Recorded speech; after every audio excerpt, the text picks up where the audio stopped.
اس فیصلے کو یعنی کہ 2-1 سے یہ فیصلہ ہے جسٹس امین الدین خان اور جسٹس قاضی فائز عیسیٰ کا یہ بیسیکلی فیصلہ اور اس پہ اختلاف شاہد صاحب کا ڈیفرنٹ ہوا ہے اوپینین اس پہ. انہوں نے یہ کہا ہے کہ سپریم کورٹ آف پاکستان 184(3) کے تحت جتنے بھی مقدمات سن رہی ہے اس کو روک دیا جائے جب تک چیف جسٹس کے ثوابدیدی اختیارات کو امینڈ نہیں کر لیا جاتا, اس میں ترمیم نہیں کر لی جاتی, اس کو تبدیل نہیں کر لیا جاتا. تو ایک واضح تقسیم موجود ہے سپریم کورٹ آف پاکستان میں. ایک ججز ہیں جس طرح جسٹس منصور علی شاہ نے فیصلہ لکھا تھا اور انہوں نے کہا تھا کہ یہ انہوں نے کہا امپیریلزم نظر آتی ہے, یہ بادشاہت کے طریقے سے امپیریلسٹک اپروچ ہے. ایک شخص کے پاس یا ایک چیف جسٹس کے پاس اتنے سارے اختیارات, وہ سارا سوال وہی جو بلاول کی سپیچ ہے, وہی جو مریم نواز کہتی ہیں, وہی جو مریم اورنگزیب کہتی ہیں, وہی جو وزیر اعظم شہباز شریف اور وہی جو سارے لوگ کہہ رہے ہیں. اس میں ایک بات ایڈ کرتا چلو کہ قاضی فائز عیسیٰ صاحب نے ہی فیض آباد والے انسیڈنٹ پہ خود سموٹو لیا تھا.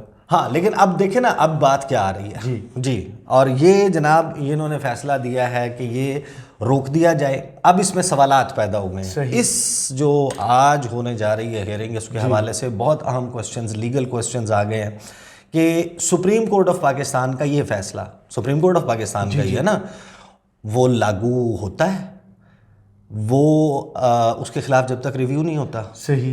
اگر اس کو ریویو کیا جاتا ہے, اس کے خلاف کو ریویو آ جاتا ہے, اس کو چینج کیا جاتا ہے, لیکن اس وقت تک تو وہ فیصلہ ہے. اب اس فیصلے کا اطلاق کیا چیف جسٹس جو اس وقت 184(3) کے تحت پی ٹی آئی کی پٹیشن کے اوپر بینچ بنا کر کے اس کی سماعت کر رہے ہیں, اور اس میں پرابلم کیا آئے گا کہ یہ فیصلہ دینے والے جسٹس قاضی فائز عیسیٰ کے ساتھ جسٹس امین الدین خان ہیں جو اس 5 رکنی بینچ کا حصہ ہیں جو چیف جسٹس نے بنایا ہے, جو اس وقت یہ انتخابات ملتوی کیس کو سن رہا ہے.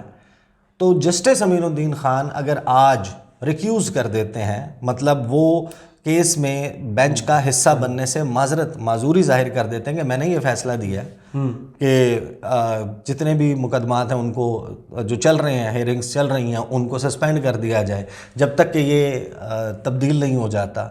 کیا اس فیصلے کا اطلاق گزشتہ پرانے بنائے ہوئے بینچز پہ بھی ہوگا, یہ اگین ایک کوسچن ہے. اس کے بعد کوسچن یہ ہے کہ اگر جسٹس امین الدین خان ریکیوز کر دیتے ہیں تو 4 رکنی بینچ تو نہیں ہو سکتا نا. بالکل صحیح. ٹھیک ہے, تو اب وہ جب ریکیوز کر دیتے ہیں تو بینچ ٹوٹ جائے گا. کیا جسٹس عمر عطا بدیال ایک نیا بینچ بنائیں گے اور نئے بینچ میں وہ جسٹس مظاہر علی اکبر نقوی کو شامل کریں گے بینچ ٹوٹنے کی صورت میں, یا وہ سمجھیں گے کہ اب اس فیصلے کا اطلاق ہم پر بھی ہوتا ہے. لیکن کیا یہ کوسچن بھی نہیں ہے کہ سپریم کورٹ میں ایک اور سپریم کورٹ بن گئی ہے جو سپریم کورٹ کے دیگر مقدمات جو ہیں ان کے حوالے سے صاحب نے جو کل کیا وہ سارا چل رہا ہے. لیکن اب دیکھیں کیس کی ڈائریکشن کہاں جا رہی ہے. آپ کو میں کچھ وہ بتا دیتا ہوں جو ریمارکس آ رہے ہیں, ان ریمارکس سے آپ گیج کر لیں. اور جو ایکٹیویٹی ہوئی ہے ہم تقریباً ساری اس کی ڈیلی بیسس کے اوپر جو چل رہا ہے, میں عدیل سرفراز کے ساتھ بھی کر رہا تھا, آپ کے ساتھ بھی اس کے حوالے سے ڈسکشن ہوئی, کیونکہ میں اس کے اوپر بات کر چکا ہوں. تو پہلی چیزیں جو ہو چکی ان کو میں ریپیٹ نہیں کروں گا, لیکن جو فریش آپ کے سامنے آبزرویشنز کورٹ کی اور ریمارکس آتے ہیں اس سے آپ کو ڈائریکشن کا نظر آتا ہے. جس طرح جسٹس جمال جو ہیں انہوں نے سوال کیا, جسٹس جمال بندوخیل نے, کہ الیکشن کمیشن نے کیسے الیکشن شیڈیول جاری کر دیا. This is very pertinent and they have to come up with an explanation. کیا آپ نے پوری ویڈیو کی تھی جی کہ کیسے کر دیا انہوں نے. اس کے بعد جو خیبر پختونخوا ہے اس میں دہشت گردی کے حوالے سے اور اوور آل جو دہشت گردی کے حوالے سے رپورٹس رکھی گئی ہیں پبلک فورم پر, اس کے اوپر ایک علیحدہ سے سوال موجود ہے کہ گورنمنٹ جو ہے وہ یہ کوئی ان کیمرہ بریفنگ نہیں تھی. جو نمبرز اور جو فگرز رکھ رہے ہیں دہشت گردوں کے حوالے سے, دہشت گردی کے انسیڈنٹس کے حوالے سے, اس ملک میں پہلے سرمایہ کاری نہیں ہو رہی, اب وہ وائڈلی رپورٹ ہوں گے. انٹرنیشنلی ان کو پاکستان کے خلاف یوز کیا جا سکتا ہے. کیا اس کو جی ایس پی پلس اسٹیٹس کو افیکٹ کرنے کے لیے یا ایف اے ٹی ایف والے معاملے کے لیے اس کو کوئی انڈیا جس طریقے سے کرتا ہے وہ اس کو یوز کر سکتا ہے. لیکن بہرحال وہ رکھا گیا اور اس کا ڈیٹا اس کے اوپر سوال اٹھایا گیا.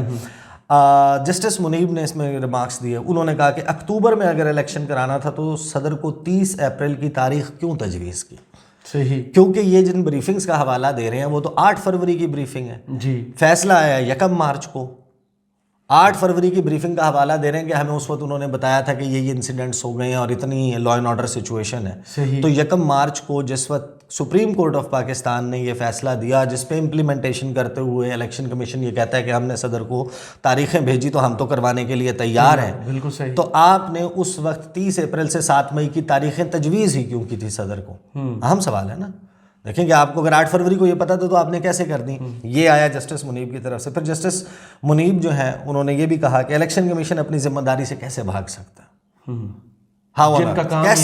کیسے بھاگ سکتا ہے؟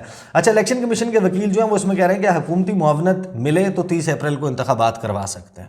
یعنی پیسے ملے, وہ معاونت ہر چیز, وہ کہتے ہیں کہ ہم یعنی کہ ہر بندہ اس وقت وہ ہاکی دیکھا کرتے تھے کہ سلیم اللہ سے کلیم اللہ, کلیم اللہ سے سلیم اللہ, یہی دو تھے نا. جی بڑی مشہور کامنٹری جو ہے وہ کلیم اللہ سمیع اللہ وہ چلتا تھا. تو کرامت مغل صاحب بات یہ ہے کہ اس وقت الیکشن کمیشن گیند پھینکتا ہے, وہاں سے گیند گھوم کے ادھر آتی ہے, وہ ایک دوسرے کے اوپر ڈال رہے ہیں. صاف نظر آ رہا ہے کہ الیکشنز کروانے کے موڈ میں نہیں ہے پی ڈی ایم. پیسوں کا مسئلہ تو فواد چودھری صاحب نے حل کر دیا کہ ہم ٹیلی تھون کرتے ہیں, پیسے جمع کر دیتے ہیں. انہوں نے کہا ہم ٹیلی تھون کر لیتے ہیں. پھر جو supreme court P T I سے گارنٹی مانگ رہی ہے کوئی سیاسی درجہ حرارت کم کرنے کی, نون لیگ سے ان کو کہہ رہی ہے کہ بھائی ٹیمپریچرز کو برنگ ڈاؤن کرو, اس ملک کو آگے چلانا ہے.